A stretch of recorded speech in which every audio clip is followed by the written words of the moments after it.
Hello everyone, कैसे हैं आप सब। I hope you all are doing great.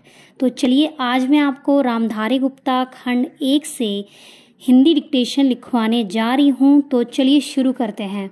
5, 4, 3, 2, 1 ready start.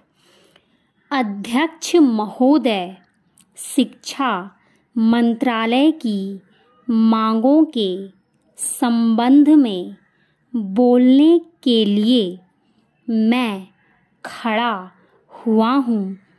शिक्षा की पद्धति के बारे में, उसमें परिवर्तन लाने के बारे में, इस क्षेत्र में हमें जो असफलता हाथ लगी है उसके बारे में अभी मेरे मित्र ने बहुत कुछ कहा है।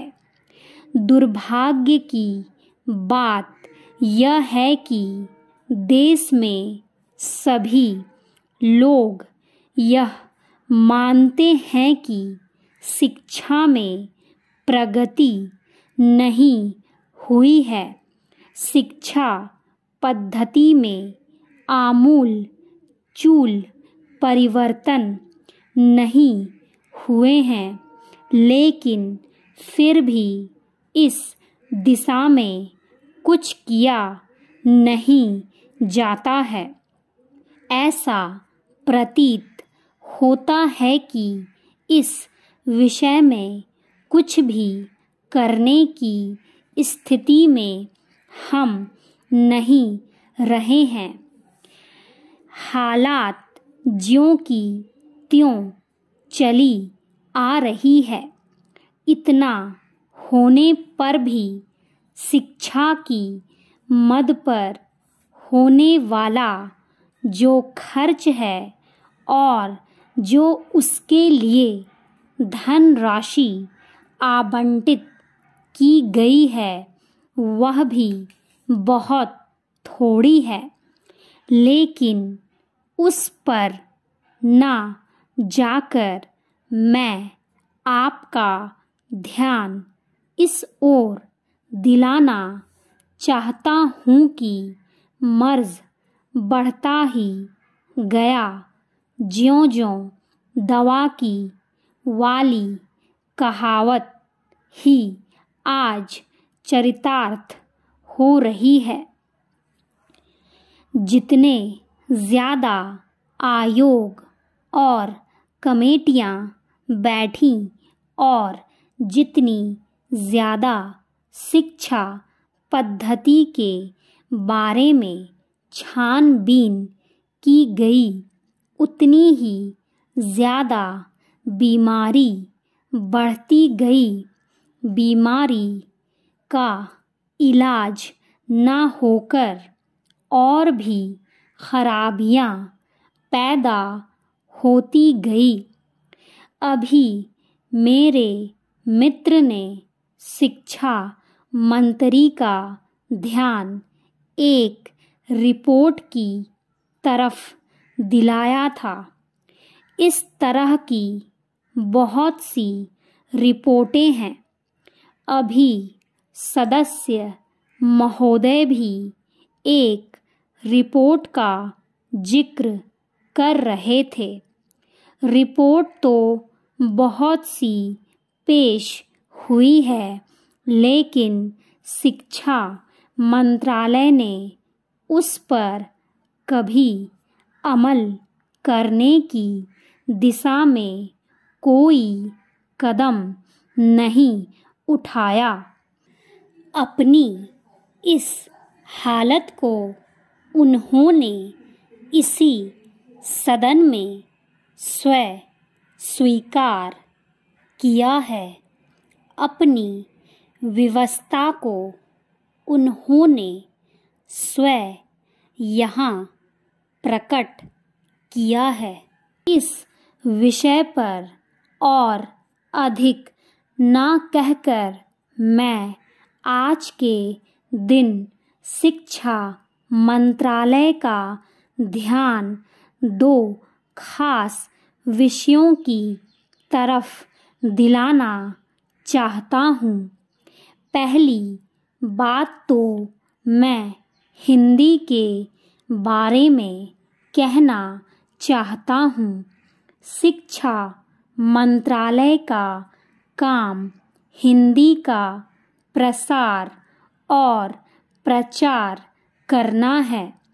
हिंदी हमारे देश की राष्ट्रभाषा है। संविधान ने उसको राष्ट्रभाषा का स्थान दिया है, लेकिन हिंदी को वह स्थान अभी तक भी प्राप्त नहीं हुआ है। इसके कई कारण हो सकते हैं। एक कारण हिंदी प्रेमियों का अधिक उत्साह हो सकता है। दूसरा, दलगत राजनीति से प्रभावित होकर राजनेताओं का भाषा के बारे में अपनाया गया रुख हो सकता है, जो सबसे बड़ा अंतर पड़ जाता है। फिर जहाँ तक अहिंसा की नीति का संबंध है, आप अपने मन में सोचें और देखें कि वे इस अहिंसा की नीति का समर्थन सच्चे तौर से कर रहे हैं या नहीं। तो चलिए शुरू करते हैं। 5, 4, 3, 2, 1 रेडी स्टार्ट। अध्यक्ष महोदय, शिक्षा मंत्रालय की मांगों के संबंध में बोलने के लिए मैं खड़ा हुआ हूँ।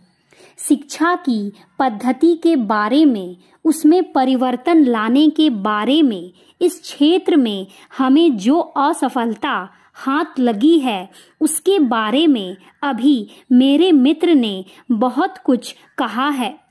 दुर्भाग्य की बात यह है कि देश में सभी लोग यह मानते हैं कि शिक्षा में प्रगति नहीं हुई है, शिक्षा पद्धति में आमूलचूल परिवर्तन नहीं हुए हैं, लेकिन फिर भी इस दिशा में कुछ किया नहीं जाता है। ऐसा प्रतीत होता है कि इस विषय में कुछ भी करने की स्थिति में हम नहीं रहे हैं। हालात ज्यों की त्यों चली आ रही है। इतना होने पर भी शिक्षा की मद पर होने वाला जो खर्च है और जो उसके लिए धनराशि आवंटित की गई है वह भी बहुत थोड़ी है।